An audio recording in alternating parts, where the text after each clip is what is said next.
Hey guys, I hope you're all having a great day. I just got home and we went for a walk with the dog really quick, and now I am in the mood to bake. I'm gonna try something new, so bear with me here. Right now, if you hear any noise in the back, I have caramel going in my blender. So I just added the ingredients in there and then it'll just stir it for me and stuff. I don't have to even watch it. It's just gonna make fresh homemade caramel for the top of these for later. So what I'm gonna do is I'm gonna make a chocolate chip cookie, and then we're gonna stuff it with Rolos, put a topper on it, and then put it in the oven. And then when it comes out, put some ice cream on it and then drizzle it with caramel. It's pretty much a heart attack waiting to happen, but I seen it on Pinterest and now I really, really want to try it. So let's just start with our dry ingredients first. So I have an open bag of flour here. It's 2 1/4 cup of flour. Oh, there it is.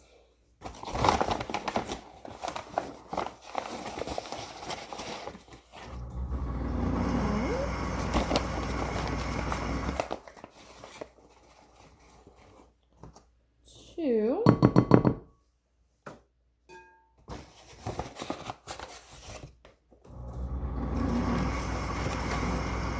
And a 1/4 cup. These are our measuring cups. They sit on the edge like there. The wording does not come off very easily. All right, the next thing is 1 teaspoon of baking soda. Here's our measuring spoons. They match the measuring cups. Again, they have a flat bottom there, so then it sits on your counter nicely in case you have to put something down. And we're just going to put 1 teaspoon of baking soda. It calls for 1/2 teaspoon of salt, but I'm not going to use that because I used salted butter instead, which I don't recommend doing when you're baking. However, it's all I had, so that's what I'm using. So I omitted the salt. So we're going to do our wet ingredients in here. 1/3 cup of brown sugar, or 3/4 cup brown sugar, sorry.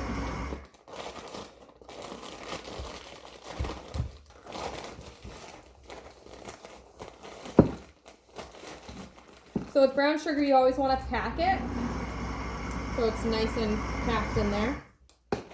Flour, you kind of want to sift it. You don't want it to be packed very much. Sugar is 1/4 cup.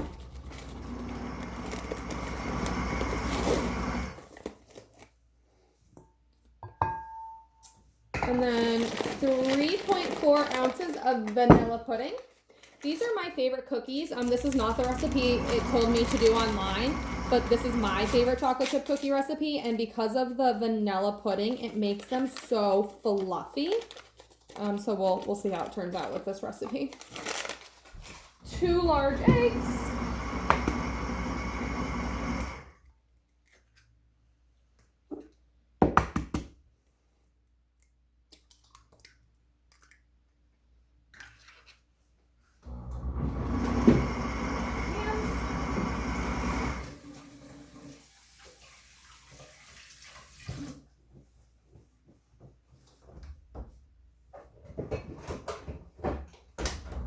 Grab my KitchenAid mixer.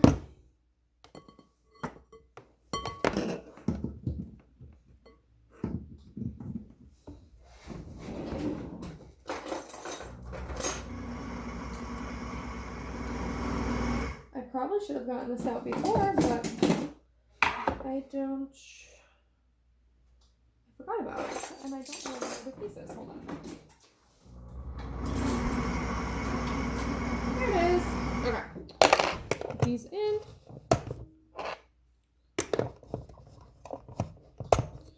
And now I'm going to mix my wet ingredients.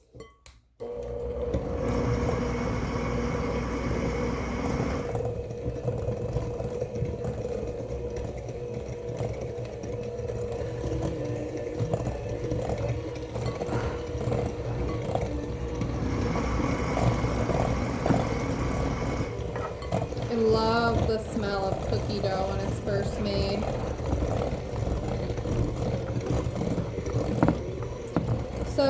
I'm mixing this up together, why don't you guys post below what your favorite cookie is? So like peanut butter blossoms, chocolate chip, your mom's chocolate chip, grandma's chocolate chip. What's your favorite?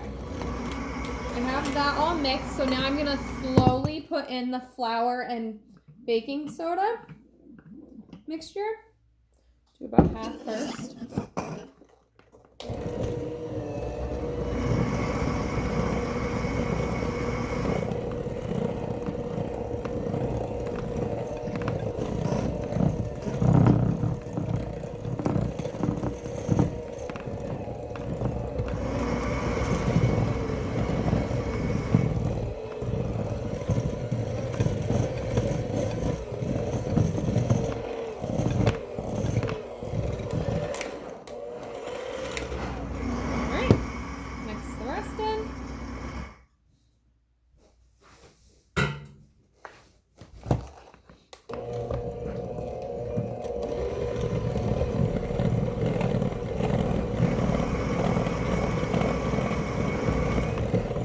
This recipe is my aunt's.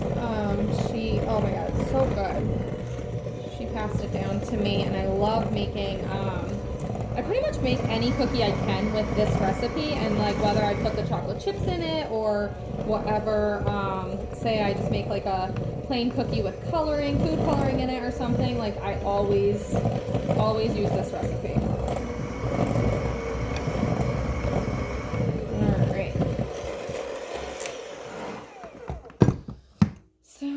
See it here. It's a little chunky, but it goes together really well when you poke at it.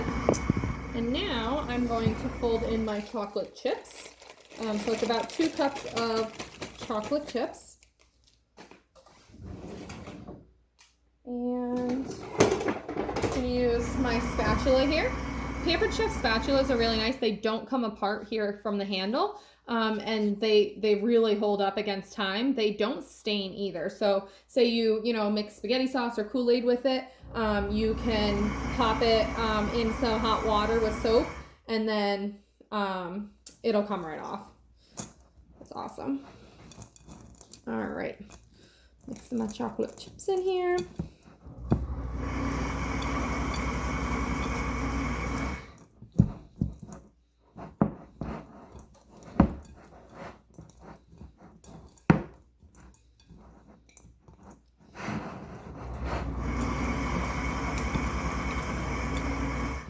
Make sure I scrape the sides and everything's mixed in well. All right. Oh my god, it smells so good. Okay, so my oven is preheated to 350. And what I'm going to do now is use my scoop to scoop out cookie dough and put it in my brownie pan. My brownie pan's square. They're like cupcakes, but square. They give you like a crust feeling all the way around all of them, which is awesome. That's why they call it the brownie pan. But you can make like square cupcakes in here. You can make mini lasagnas, meatloaf, muffins, anything you'd like. So I'm just going to take this and plop it in there. And that's it. And then you just go to the next one. Plop it in there. I like using the scoop because it makes it even every single time.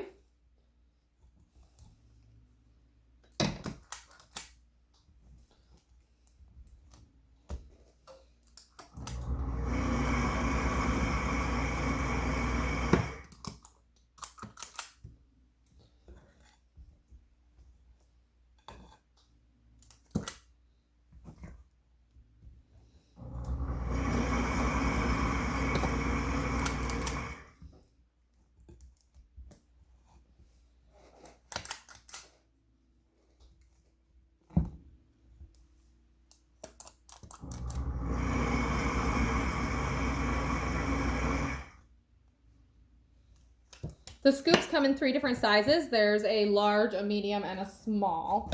So for the small one, I would use like mini cupcake pan or like mini cookies, like something that you want smaller of. Right now my blender just beeped. So with some sauces, you have to add ingredients at this step. So it just says go ahead and add, but we're just gonna hit start and it's gonna start again. And that's just gonna get to a higher temperature so it completely cooks right. So now what I'm gonna do is I'm gonna take my press, my boat press is what they're called. It comes with 3 different shapes. So there's one for like granola bars or mini loaf pan. There's one for regular cupcakes. And then this one's for the brownie pan. And what I'm going to do is I'm going to push the cookie batter down. And then, let me just do it a little harder. Chocolate chips were in the way. What you do is now it has a little hole in it. And that's where I'll put my Rolos.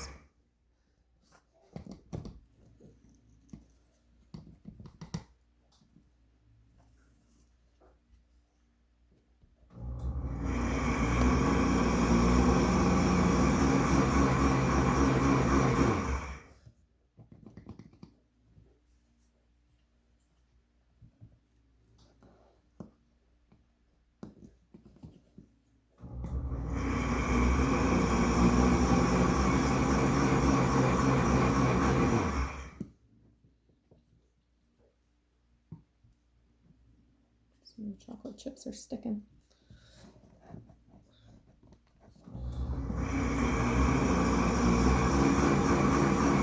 I love using this after the brownies are cooked, and then I like to put like a peanut butter icing on top of the brownies.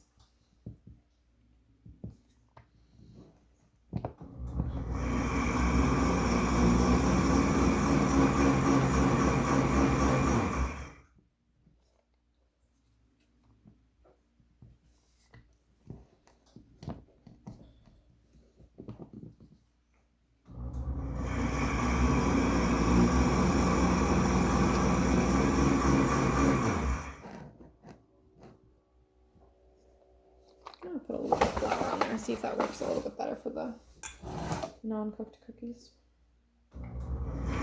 Like I said, this is the first time I'm making it, so I'm kind of learning as I go as well.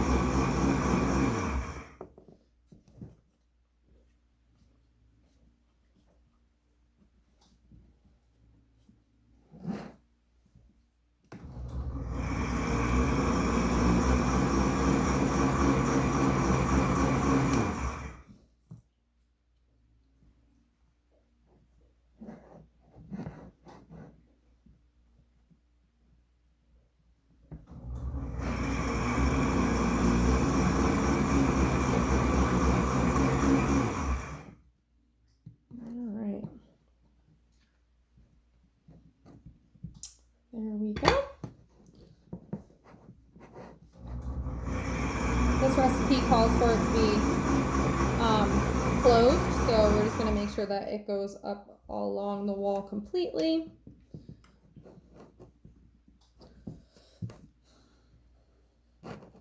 Wherever it is not. All right, so now we're going to fill it with our Rolos. It says like 2 or 3. Maybe 4 each, depending on how big your hole is. 3 seems to be fitting perfectly. Stick with that. P.S. I highly recommend getting the unwrapped ones unless you have a little helper with you.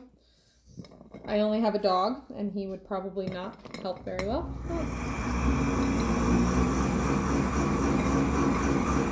Alright, so my Rolos are in there now. So now I'm going to cut out my tops. So what I need to do for those is I have a little bit of flour here on a cutting board. And I'm going to take my cookie dough that's left over. You guys can see my cutting board here. And what we're going to do is we're going to kind of roll the cookie dough out.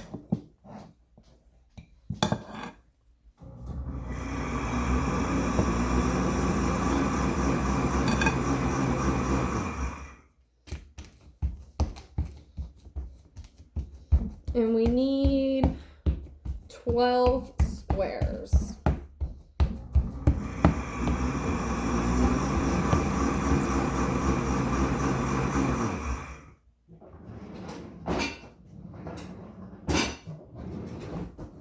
I do have a, there it is.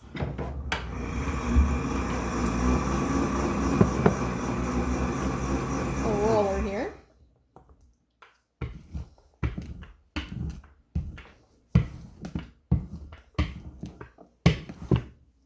From experience, now that I've done this once, I think I would recommend using smaller chocolate chips. It kind of seems to deter it from flattening in the brownie pan and up here, but that's all right. So the next thing I'm going to use is my cookie cutter. It comes with 3 different shapes. So there's hearts. So sometimes I flatten brownies out on like a full sheet pan, and then I use the hearts to cut heart brownies. There's circles as well. Or this one's a square one. This one kind of has like little decor on it. So you can make like little raviolis or little pierogies or something. So what I'm going to do is just roll it on the dough. And then it comes out like a little square. And then what we're going to do is put that square on top of the square that we've already had cut out. And now the Rolos are inside of that. So I'm just going to try to make this one a little extended. There we go. And then just put that one on top. Press them together.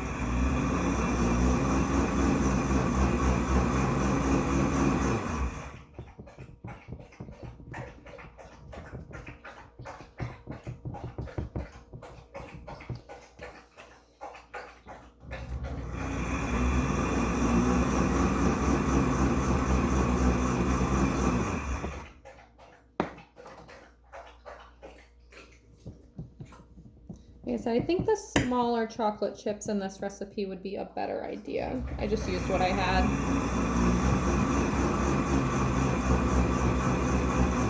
Just making it a little bit harder, but not too hard.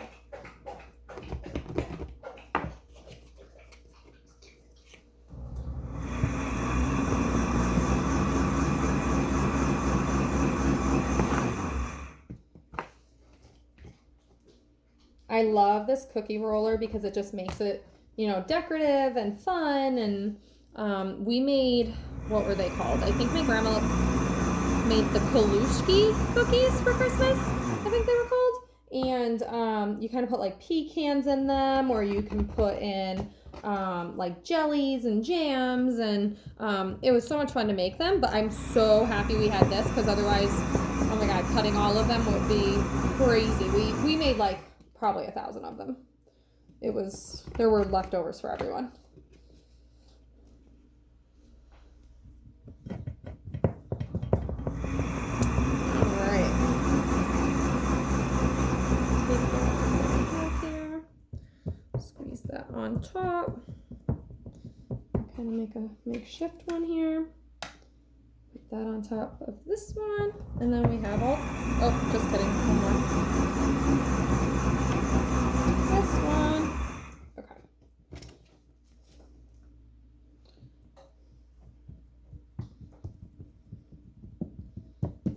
All right. Wash my hands.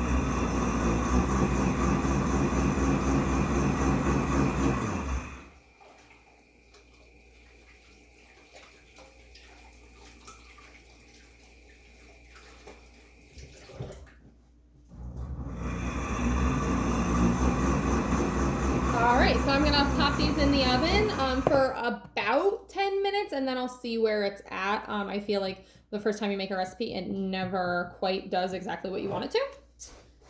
So we're just gonna pop that in there.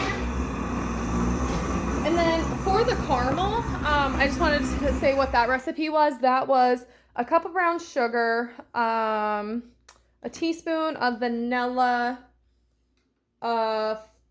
half cup of heavy whipping cream, and 4 tablespoons of butter. And like I said, you just pop it in here. You can just see it mixing up there. Oh, it's hot. The temperature is at 201. I believe it goes to 220 if I'm not mistaken. And then the caramel is done. You can put it in your fridge for up to like 4 weeks. My husband loves to dip like apples in there and everything. So I will post a picture below of the finished product. Hopefully it comes out great. Hope you have a great day, guys. Bye.